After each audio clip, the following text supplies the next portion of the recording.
प्रभु यीशु मसीह के नाम में आप सबों को जय मसीह। परमेश्वर की स्तुति हो। इस नए वीडियो में आप सबों को स्वागत करता हूं और एक नए विषय को आज हम सब मिल करके सीखने वाले हैं। तो आज का जो हमारा विषय है वह विषय है कौन सा पाप है जिसका क्षमा बिल्कुल नहीं है। मेरे प्रियो, हम इस वीडियो के माध्यम से मैं आपको बताने वाला हूं कि ऐसा भी पाप है जिसको बिल्कुल ना तो इस लोक में और ना ही परलोक में क्षमा मिलेगी। मैं आज इस वीडियो के माध्यम से मैं आपको बताने वाला हूं। इसलिए मेरे प्रियो, इस वीडियो में आप लगातार बने रहे और पहली बार इस चैनल पर आए तो आप एक बार सब्सक्राइब करके ज़रूर लाइक और शेयर बटन को दबाएं। तो मेरे प्रियो, हम परमेश्वर के वचन को पढ़ने के लिए निकालेंगे। आइए हम देखते हैं पहले यूहन्ना उसका 1 अध्याय और उसका 9 पद में इस प्रकार से परमेश्वर का वचन बताता, यदि हम अपने पापों को मान ले तो वह हमारे पापों को क्षमा करने में और हमें सब अधर्म से शुद्ध करने में विश्वास योग्य और धर्मी है। परमेश्वर के वचन हमें बताता है यदि हम अपने पापों को मान ले, पछताप करें, मन फिरा करके हम परमेश्वर की तरफ आ जाए और प्रभु से कहे प्रभु मैं पाप किया हूं, और जब इस प्रकार से हम अपने पापों को मान लेते हैं तो हमारा परमेश्वर हमारे पापों को क्षमा करने में विश्वास योग्य और धर्मी है। मेरे प्रिय, परमेश्वर के वचन बताता मैं तुम्हारे पापों को इतना दूर तुमसे कर दूंगा तो मैं उसे स्मरण तक भी नहीं करूंगा।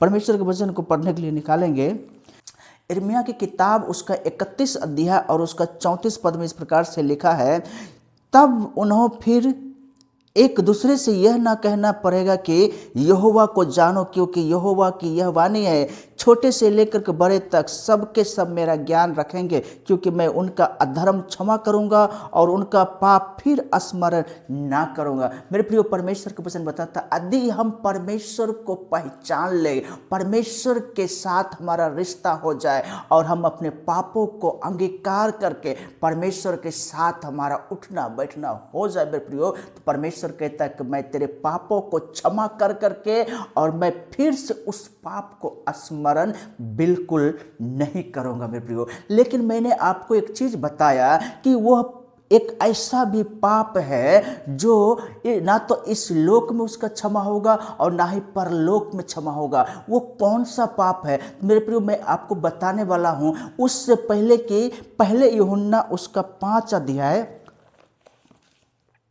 उसका 16 और 17 में इस प्रकार से परमेश्वर का वचन बताता है, यदि कोई अपने भाई को ऐसा पाप करते देखे जिसका फल मृत्यु ना हो तो विनती करे और परमेश्वर उसे उनके लिए जिन्होंने ऐसा पाप किया है जिसका फल मृत्यु ना हो जीवन देगा।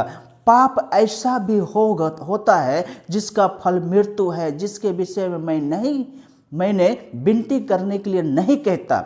सब प्रकार का अधर्म तो पाप है, परंतु ऐसा पाप भी है जिसका फल मृत्यु नहीं है। मेरे प्रिय, परमेश्वर के वचन बताता है एक ऐसा पाप है जिसका मृत्यु नहीं है और एक ऐसा भी पाप है जिसका फल मृत्यु है। परमेश्वर के वचन 2 प्रकार के पाप के बारे में बताता है। एक पाप मृत्यु नहीं हो सकता है और दूसरा पाप जो है मृत्यु हो सकता है। लेकिन वो कौन सा मृत्यु है? वो आत्मिक मृत्यु है। वो अनंत नरक में आत्मा को ले जाएगा। उस मृत्यु के बारे में परमेश्वर के वचन बताता है। इसलिए मेरे प्रिय, परमेश्वर हमें कहना चाहता है अपने पापों को मान लो, अंगीकार कर लो, क्षमा प्राप्त कर लो, तो परमेश्वर हमारे पापों को क्षमा करने के लिए वो विश्वास योग्य और धर्मी है। जी हमें प्रियो, और मैं उस पाप के बारे में मैं आपको बताऊंगा।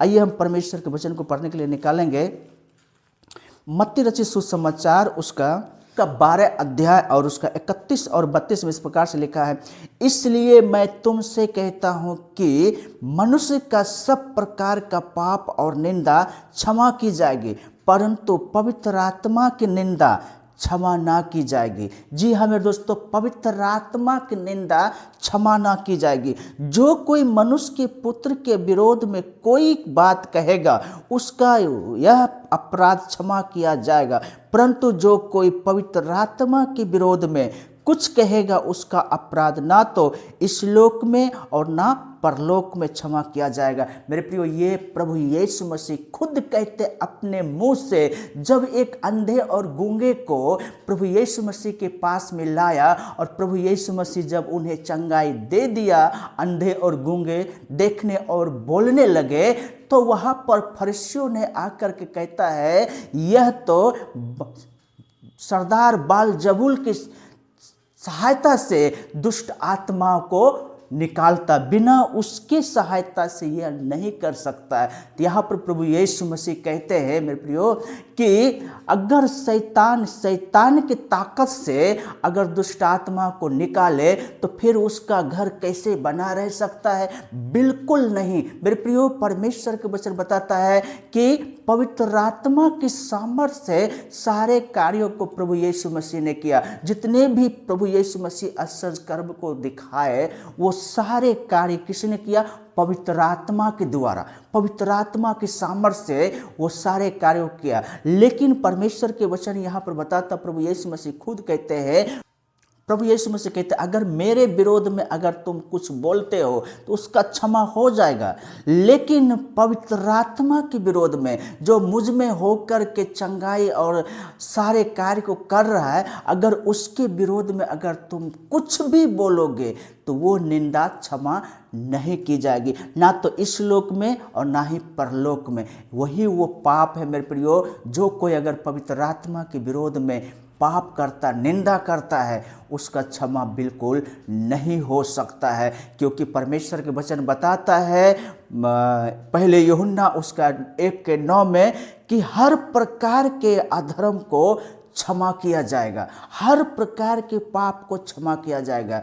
अगर हम अपने पापों को मान लेते हैं और ये कहते हैं कि हम प्रभु गुनहगार हूँ, मैंने पाप किया है, जब इस प्रकार से हम अपने पापों को अंगीकार करते हैं, हम अपने गुनाहों को मानते हैं, तो हमारा प्रभु यीशु मसीह हमारे गुनाहों को, पाप को क्षमा करने में विश्वास योग्य और धर्मी है। लेकिन अगर मेरे प्रियो पवित्र आत्मा की निंदा करेंगे तो उसका क्षमा बिल्कुल नहीं हो सकता है। जितने भी आज लोग आश्चर्य कर्म को करते हैं, चंगाई को देते हैं, मेरे प्रियो वो सारे कार्य को करने वाला पवित्र आत्मा है। इसलिए उसके विरोध में आप बिल्कुल भी कुछ टिप्पणियां ना करें तो आपके लिए बेहतर है। एक और वचन को हम पढ़ करके अंत की तरफ जाएंगे। पहले कुरिन्थी 12 अध्याय उसका 3 पद में, इसलिए मैं तुम्हें चेतावनी देता हूँ कि जो कोई परमेश्वर की आत्मा की अगुवाई से बोलता है वह नहीं कहता कि यीशु श्रापित है, और ना कोई पवित्र आत्मा के बिना कह सकता है कि यीशु प्रभु है। जी हाँ मेरे दोस्तों, आज हम जितने भी लोग प्रभु यीशु मसीह के आराधना में जाते हैं, यीशु मसीह पर विश्वास करते हैं, उन सब को आराधना में लाने वाला और यीशु मसीह की संगति में बैठाने वाला और यीशु पर विश्वास कराने वाला कौन है?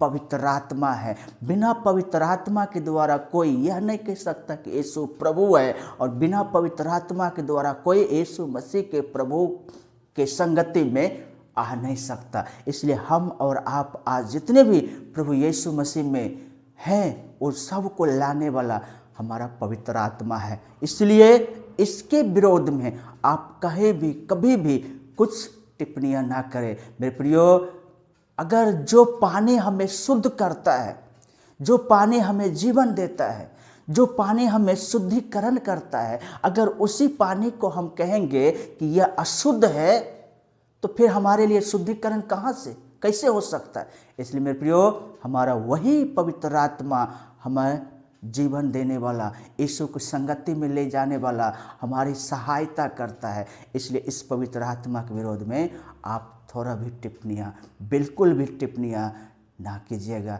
निंदा ना कीजिएगा। प्रभु आप सबों को आशीष करे। आमीन।